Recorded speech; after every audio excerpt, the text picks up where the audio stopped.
अक्ल का हथियार, एक बड़ई की दिल छू लेने वाली कहानी। एक समय की बात है। एक गांव में रमेश नाम का एक बड़ई रहता था। उम्र कोई 35-40 साल की रही होगी, लेकिन शरीर से हट्टा कट्टा और दिमाग से भी तेज। रमेश का काम था लकड़ी से फर्नीचर बनाना, कुर्सी, मेज, अलमारी, खाट, जो कहो वो बना देता।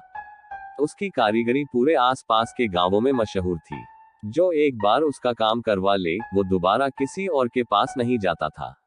रमेश मेहनती था, ईमानदार था और शांत स्वभाव का इंसान था। रोज सुबह जल्दी उठकर काम पर निकल जाता और देर शाम को घर लौटता। उसकी बीवी भी बहुत समझदार थी, लेकिन पैसे को लेकर थोड़ी सख्त थी।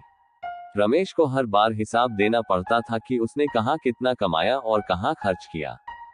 एक दिन पास के गांव से एक अमीर जमींदार ने रमेश को बुलवाया। जमींदार के घर नया फर्नीचर लगाना था, बहुत बड़ा काम था। रमेश सुबह सुबह अपना औजार का बक्सा लेकर निकल गया। काम बहुत था और रमेश ने पूरा दिन लगाकर काम खत्म किया। जमींदार ने खुशी खुशी उसे मेहनताना दिया, पूरे 5,000 रुपये। उस जमाने में ये बहुत बड़ी रकम थी। रमेश ने पैसे को कपड़े की पोटली में बांधा, उसे अपने बाजू से कसकर बांध लिया, कंबल ओढ़ा और वापस अपने गांव की ओर निकल पड़ा। लेकिन उस दिन मौसम कुछ अलग था। ठंडी हवा चल रही थी और रास्ता भी सुनसान था। गांव के बीचों बीच से जो पगडंडी निकलती थी, वही सबसे छोटा रास्ता था, लेकिन वहां अक्सर डाकू और लुटेरे मंडराते रहते थे। रमेश को डर तो लगा, लेकिन सोचा, मैंने किसी का क्या बिगाड़ा है, भगवान सब ठीक करेगा। चलते चलते रात का अंधेरा गहराने लगा। चांदनी थी, लेकिन हल्की। चारों ओर सन्नाटा था, बस रमेश के कदमों की आवाज और कभी कभी झाड़ियों से आती सरसराहट। तभी सामने से एक परछाई नजर आई। धीरे धीरे वो पास आई और पता चला एक लुटेरा।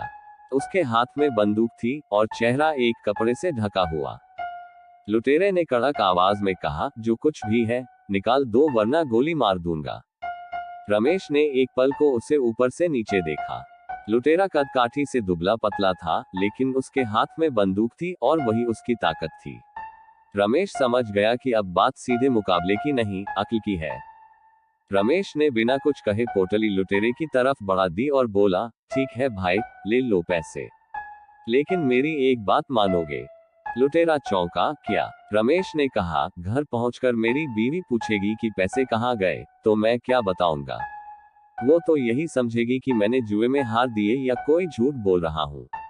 ऐसा करो, मेरी टोपी में गोली चला दो, एक छोटा सा छेद कर दो, ताकि वो माने कि मैं सच बोल रहा हूँ कि मुझे लूटा गया। लुटेरे को ये बात बड़ी मजेदार लगी। उसने फौरन बंदूक उठाए और रमेश की टोपी में एक गोली चला दी, छेद हो गया।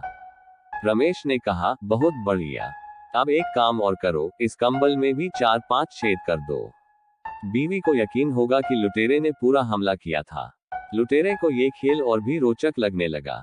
उसने हंसते हुए कंबल में गोलियां दाग दी, कई छेद हो गए।